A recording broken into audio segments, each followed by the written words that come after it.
Queridos, sistema prisional brasileiro. Vamos falar de uma das maiores problemáticas da atualidade.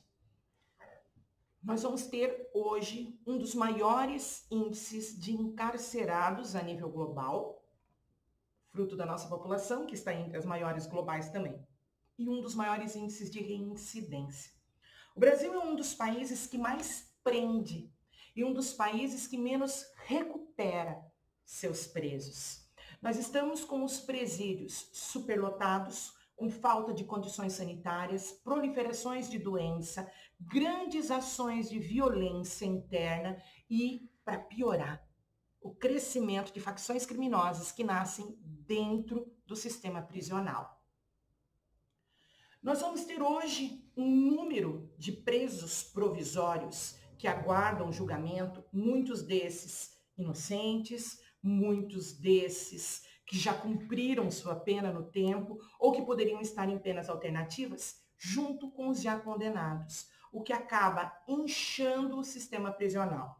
Esses dados são do último relatório feito no Brasil por encomenda de uma das nossas juízas do Supremo Tribunal, onde é pedido uma investigação para ver as falhas dentro do sistema prisional e em que patamar isso se encontra. Por quê? Porque nós tivemos grandes rebeliões no ano de 2016, no ano de 2017, no ano de 2018 e no ano de 2019, dentro de presídios. E dentro dessas rebeliões nós tivemos algumas ações muito grotescas, como futebol com cabeça humana, umas coisas de completa destituição da figuração humana, né? A descaracterização da humanidade dentro desses presídios. E tendo-se em vista isso, acaba se fazendo a encomenda de um grande relatório, e esse relatório vem a ser anunciado a partir de 2017.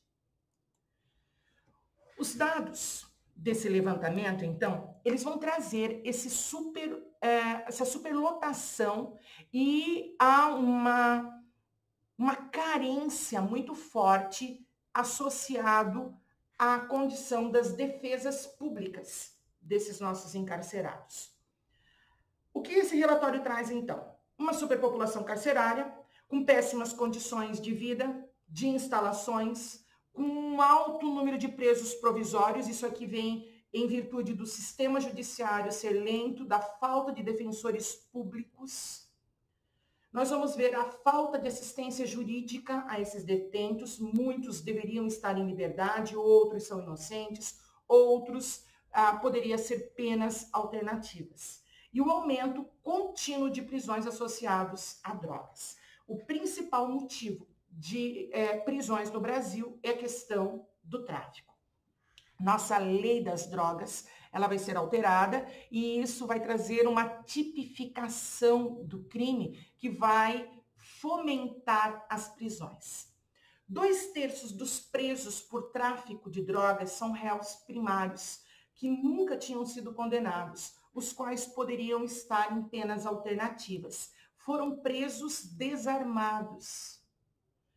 E vocês sabem que uma vez entrando na cadeia, ele passa por uma verdadeira escola do crime, né? A nossa lei das drogas, ela foi alterada em 2006 e ela acaba trazendo um aumento significativo no número de encarcerados, porque ela não traz com clareza o que é consumidor e o que é traficante. Então, na hora da prisão é que é feita essa tipificação. Como ela não deixa claro, acaba trazendo margens a várias interpretações e o encarceramento excessivo. Ela aumenta 300% o número de encarcerados por drogas no Brasil. Nós temos uma deficiência de vagas. Se observarem o número de deficiência de vagas, é o mesmo ou bate muito próximo ao dos presos provisórios no nosso território. As maiores superlotações nossas estão no estado de Pernambuco, Roraima, Amazonas, Distrito Federal e Mato Grosso do Sul. Todas as unidades da nação estão com superlotação. Todas apresentam problemas, não interessa em que estado estejamos falando. Alguns estados isso fica mais evidenciado que em outros, mas todos os estados do Brasil apresentam problemas ligados a essa superlotação. O complexo de Curado, que é o que eu vou mostrar agora, ele forma um dos piores espaços do sistema prisional. O Curado foi construído para ser modelo de sistema prisional. E hoje é um modelo a não ser seguido dentro desse processo. Nós vamos ver, além do inchaço, aqui vocês não conseguem observar, mas ele está falando no celular. E o outro está amolando um facão no pátio do presídio. Os presos estão vendendo vaguinha, vendendo celas ou puxadinhos dentro do sistema prisional. Aqui era uma cela, eles fizeram puxadinhos individuais. Eles recebem pizza, eles recebem prostitutas, eles recebem o que eles quiserem aqui. Eles estão morando dentro do presídio, o que é assustador, queridos, porque a violência é absurda aqui dentro. Quem manda dentro desses presídios são os famosos chaveiros. Chaveiros são presos escolhidos, geralmente são líderes de facção, que acaba sendo o grande controlador do pavilhão. Quem manda no presídio não é o sistema de proteção. Na verdade, são os chaveiros. E eles mandam mais que os policiais que estão ali dentro, mais que os carcereiros, mais que o diretor da cadeia. Isso aqui é um pátio. Do pátio eles fizeram uma favela. E aí alugam as condições. Essas fotos que eu coloquei aqui são do sistema prisional de Joinville, que é um sistema prisional modelo. Segundo a nossa lei da execução penal, é função da penitenciária reeducar o preso e ressocializá-lo dentro da sociedade. Ele precisa ser reintegrado, porque esse indivíduo ele não vai ficar preso a vida inteira. A prisão máxima que ele pode pegar no Brasil é de 30 anos. Vocês sabem que ele não vai ficar 30 anos. Ele fica 15 no máximo. E esse indivíduo ele vai retornar para a sociedade. Só que ele retorna doutor em criminalidade. Então eu pego um réu primário e eu transformo esse cara num bandido de marca maior. A função da penitenciária, que é reeducar, ressocializar e reintegrá-lo, não está sendo cumprida. Segundo a nossa lei, é direito do preso estudar dentro do presídio. Para cada 12 horas de estudo, ele tira um dia da pena. Para cada 12 horas de estudo, um dia menos. Se ele trabalhar, a cada 3 dias, ele tem um dia menos também. Então, se ele estudar e trabalhar, ele vai cumprir 1/3 da pena dele. Meus anjos, dentro de Joinville, os nossos presos ou estudam ou trabalham. Eles não fazem os dois. Eu já conversei com diversas pessoas, principalmente carcereiros em Joinville, e eles alegam que esses indivíduos que estudam e trabalham, estudam ou trabalham, né? Porque eles não fazem os dois, eles acham que é muito cansativo. Eles têm benefícios. Por exemplo, quando eles vão para os hospitais, geralmente é o São José que eles vão, eles não ficam presos, algemados, eles possuem uma série de tratamentos vantajosos para eles. Mas a maior parte dos nossos presos não querem nem estudar e nem trabalhar, porque isso tem que ser uma opção deles. Estou falando de Joinville, né? A assistência jurídica, ela deve ser fornecida pelo Estado, se o indivíduo não tiver poder financeiro para pagar, né? Um advogado. Só que faltam defensores públicos, principalmente nas áreas mais isoladas do Brasil, o que acaba aumentando o índice de encarcerados em prisões ou provisórios, né, como nós chamamos. A lentidão da justiça é outra. Um processo pode levar 2, 3 anos para ser julgado e a pena desse indivíduo pode ser inferior a isso. Se for inferior a 4 anos, ele responde em liberdade. Se ele ficar encarcerado 3 anos, acaba gerando, né, um curso especializado em bandidagem dentro da cadeia. Para piorar, as nossas estruturas de investigação são deficitárias. Falta recurso, falta equipamento, falta viatura, falta computador, falta reforma, tem delegacia que chove dentro. Nós vamos ter diversos indivíduos mal treinados, mal assalariados, uma série de dificuldades, o que acaba diminuindo mais ainda a condição de eficiência do sistema. As prisões, elas deveriam ser locais para recuperação de preso, quando no Brasil elas funcionam, na verdade, como um treinamento de aperfeiçoamento dos mesmos em sistemas de bandidagem, em todos os estados, tá, queridos? E isso é muito doloroso, porque a sociedade que paga duas vezes, ela paga para ele estar preso e ela vai pagar as consequências da liberdade dele também. O perfil dos presos no Brasil. A maior parte são jovens. Quando nós observamos as idades, né, dos presos, 30% deles têm entre 18 e 24 anos de idade. 26%, 35 anos ou mais. A maior parte dos nossos presos estão entre 18 e 35 anos, sem escolaridade, não possuem um ensino fundamental completo. 75% dos presos não possuem escolaridade, o que acaba trazendo uma condição de dependência do crime muito forte. Os motivos que levam às prisões. O principal motivo no Brasil vai ser o tráfico. O tráfico é o que traz o maior inchaço, tanto nas prisões femininas quanto nas prisões masculinas. Depois nós vamos ter o roubo, nós vamos ter os homicídios, nós vamos ter os furtos e os outros. Escola do Crime tem um conjunto de documentários, inclusive Hélio Luz responde por pelo menos 3 deles, que é um dos grandes nomes na condição. Hélio Luz foi um delegado e ele se associa a um conjunto de jornalistas para redigir a sua experiência como delegado no Rio de Janeiro.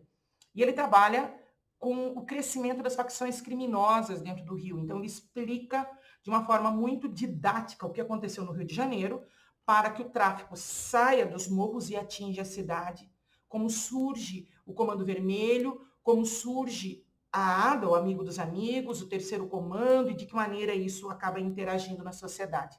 Hélio Luz tem um conjunto de documentários no Netflix e um conjunto de documentários que vocês encontram com facilidade no YouTube. Minha sugestão é que vejam os documentários dele. E um dos documentários do qual ele faz parte se chama Guerras do Brasil, a Escola de Crime, e explica ali, não só ele, né, um conjunto de pessoas, qual é essa identidade, de onde vêm essas facções criminosas. O indivíduo entra na prisão como réu primário, desarmado. Para sobreviver dentro do sistema carcerário, a toda a violência, a toda a configuração de desestrutura existente lá, ele precisa proteção. E a facção, como sabe que ele é réu primário e vai sair rapidamente dali, fornece essa proteção para ele.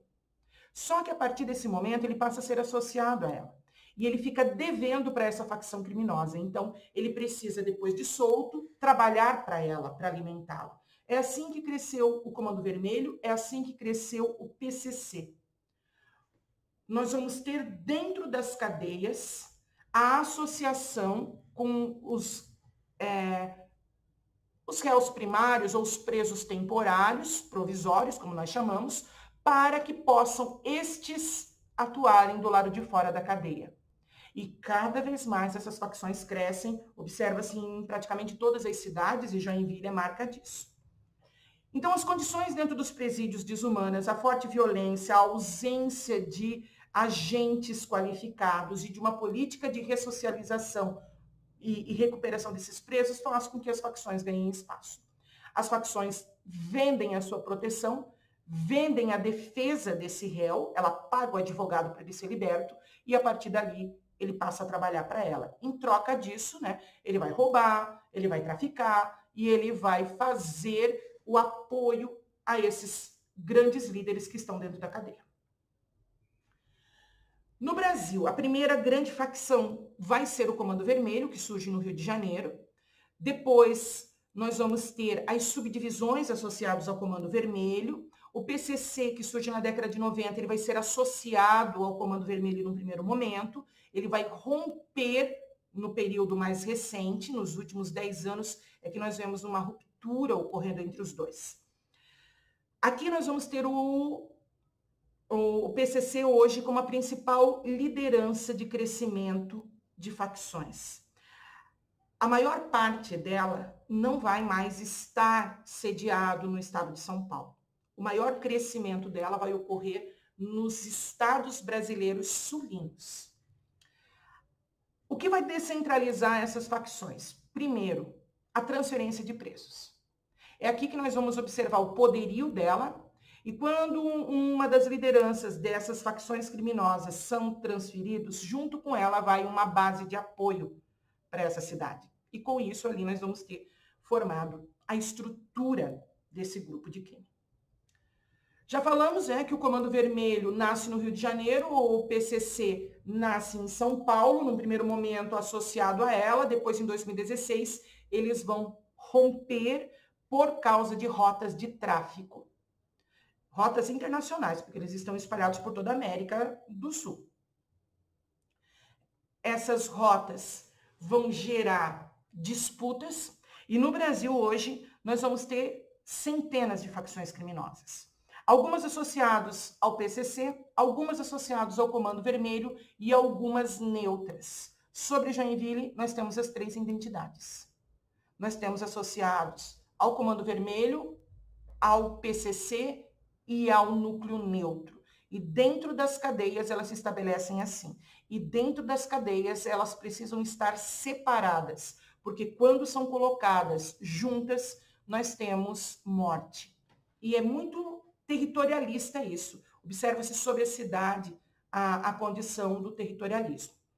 O que gastamos com um preso é quase 4 vezes o que gastamos com um estudante. Gastamos muito mais para manter um sistema prisional deficitário e que não consegue recuperar do que educar, tratar, alimentar e transformar vidas através da educação. Enquanto a visão brasileira estiver nessa condição, nós não vamos ter mudança no sistema prisional. Há uma necessidade de reeducação, e essa reeducação é na base, lá no sistema educacional. A criança que está firmemente na escola, aprendendo com dignidade, não faz de conta que a escola pública muitas vezes oferece, ela acaba não se associando ao tráfico, porque a única chance dela é emergir. A educação, como diz Malcolm X, é a grande transformadora do futuro. O custo de um preso para nós é muito maior do que o custo de uma criança na escola. O Plano Nacional de Segurança Pública, criado no Brasil, ele vem a trazer novas construções de presídios, reequipar delegacias, reaparelhar viaturas, rever prisões provisórias, separar os presos mais perigosos, tirar o poder das lideranças das facções criminosas. Nós temos o sistema de melhoria buscando ser implantado. Porém, apesar do Plano Nacional estar em vigor, ainda vai se levar muito tempo para se ver resposta, porque sempre aqui nós vamos ter um plantar a longo prazo. Não é rápido solucionar o problema da segurança pública. As metas, então, é promover a expansão do processo, de direitos humanos, de legislações que agilizem os presos provisórios, de reequipação desse sistema. Sempre a longo prazo. E é urgente que façamos, ser implantados esse sistema. Abração, queridos. Até a próxima.